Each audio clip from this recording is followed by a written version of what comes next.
Yo, is your boy Triple Black, aka the number one stunner, aka the boss. But I was just on Facebook, man. I just want to come out and holler at the family, man. See what's going on. Man, everybody and their mama talking about R. Kelly, man. I'm going through my news feed, especially on YouTube, man. The algorithm is crazy right now. People are really getting this story down. But what's so weird about it is this story is an old ass story, and I really don't understand the fascination behind it. Um, you know, because there's so much hypocritical things that are being said about R. Kelly. You know, shit, it's unconscionable. I mean, he's just. I mean, all the things that he said, he's been accused of, if he done, he's a scumbag, man. I mean, it doesn't take a lot of energy to realize that he's a scumbag. It don't take a lot of energy to realize that. The only thing that I am thinking about is what is the agenda behind this whole thing. What is the agenda behind it?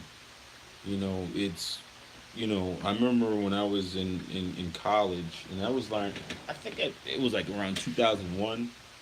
So it was a little bit of it was a little under 20 years ago, um, and that's when the shit came out. But if you look at when he was married to Aaliyah and all that shit, that was like shit that we were in high school. So the shit's old. It's just old ass news. So I'm trying to figure out what is the agenda behind it. Did he get the naming rights to his music? I got to do a little bit more research because I remember Trump had did some type of legislation with a whole bunch of music people to give like the artists more of their rights to their music, and I guess from a monetization standpoint, they are able to get more money or whatever.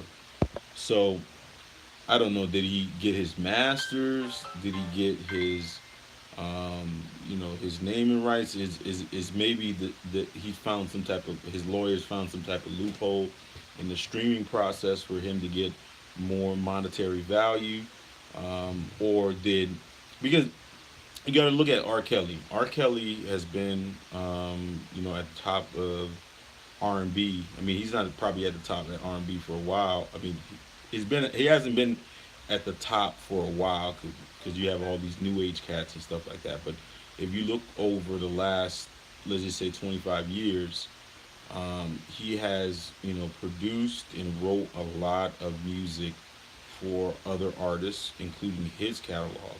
I mean, he is at least he might be a hundred strong. I mean, I got to go through his catalog, but he's got to be uh, probably 100 strong.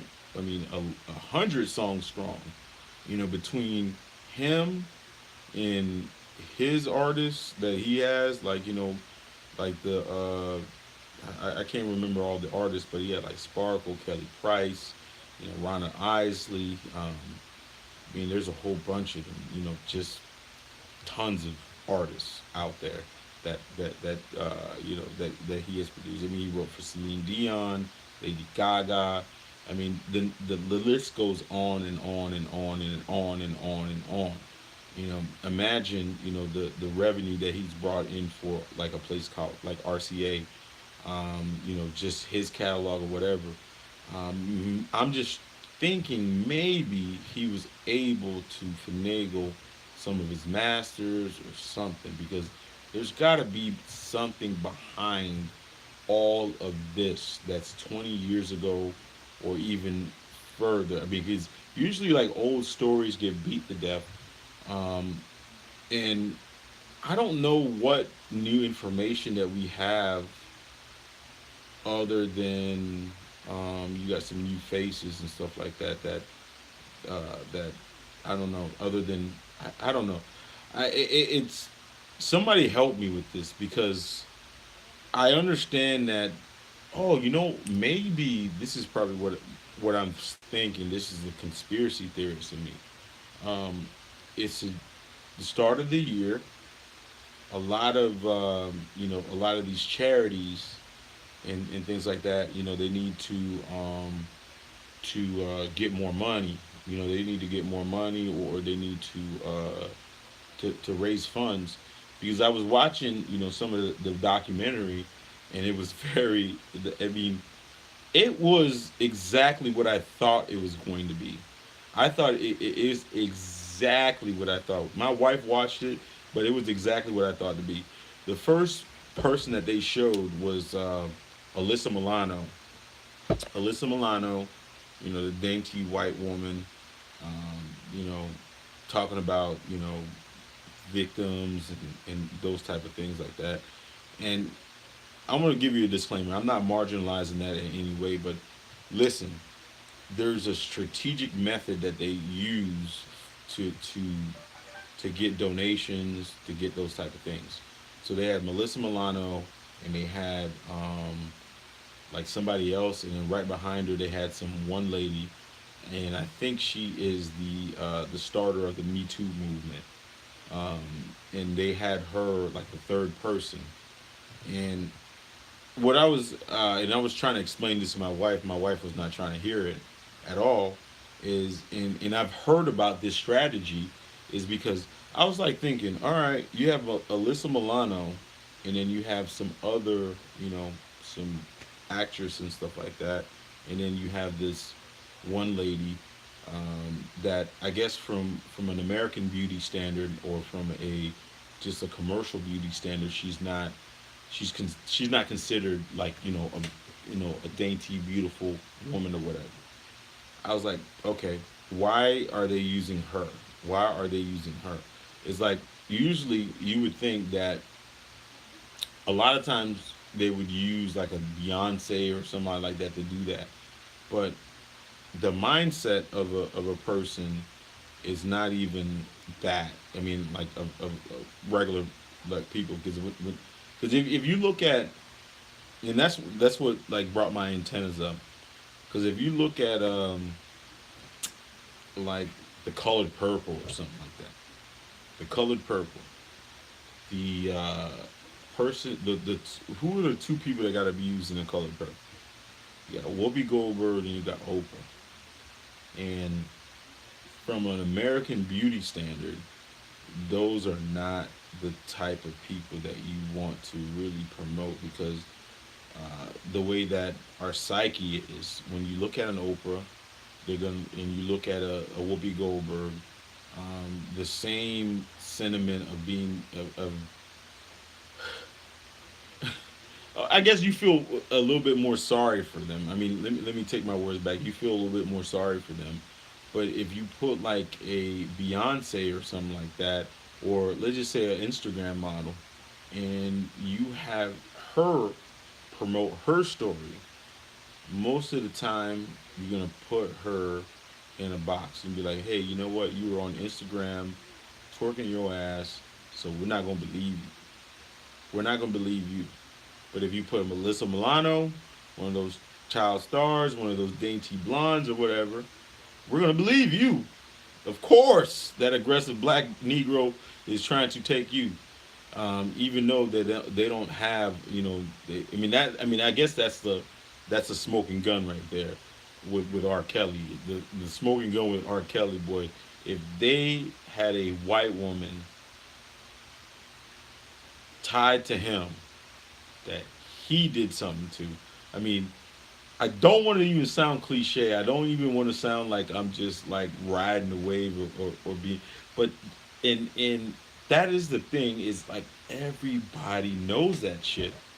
Everybody knows that R. Kelly would have never survived one day of that whole scandal if there would have been a white woman involved. I'm talking about a blonde, Lindsay Lohan, one of those type of people involved. They would not have survived. He would have not have survived at all. Period. Period. He wouldn't have survived. that's that's the whole thing about it, man. It's like, he wouldn't have survived that shit. But every time, like when I looked at it and I was watching the crafting of that documentary, it seemed like it was like a scripted game plan, a scripted game plan to where we're going to we're going to tear his ass up. We're going to tear his ass up and surgically take him down. They had Tergay, whatever his name is. They had him. Shout out to I'm not bashing or whatever, man. So don't nobody flag my page or whatever, man. But like he is he's that guy. He is the safety net, the what the like the he is like the white safety net right there. Teray.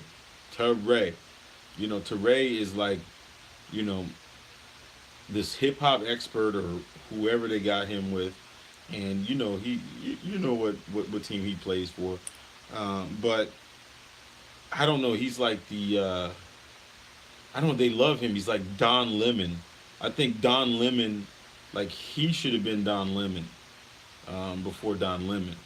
He kind of like secretly, throws us under the bus, and they had all they had everything that you expected in that. You had the Essence people, the whoever with those magazines, but they had R. Kelly was making. I mean, was doing Essence Fest. They had Ebony magazine, but he was on Ebony magazine. Shout out to Tariq Nasheed, man. Shout out for bringing that shit to light. Shout out to him. But anyways, but they had all those people, and they had like the people in that, and then between all that shit, they were promoting the sex cult thing, the sex cult thing where there were adult women in his sex cults. Um, they was not really explaining what I mean. They were explaining abuse about them not being able to leave, and that whole thing. But that I mean, I felt a little bit type of way from that shit because I was like thinking to myself, you know what? That's some. I mean, that sound like uh, you were just trying to get into the industry because I shit doesn't like Playboy, don't they get like women like right when they're like 18 and shit like that into the Playboy Mansion? I'm just saying, man. I'm just saying, man. Make sure you guys like and share this video, man. I haven't really did a lot of YouTube live streams. I've been mostly doing Facebook, but with the thing with the Facebook people, I mean, it's a little bit hard to really get an audience in that because when you come into Facebook, people see you. So your Facebook friends, they trying to act. A lot of them try to act brand new, and they don't want to show any love or whatever like that because you can't really tell who is posting or whatever. But anyways, man, shout out to YouTube, man. Hopefully, I get some views on there. I made a video on YouTube about you know that, and I think some people might feel some type of way about it. It's just my opinion. But anyways, man, make sure you guys like this video. I had like some people in there. I was gonna ask them to like and subscribe to my page. But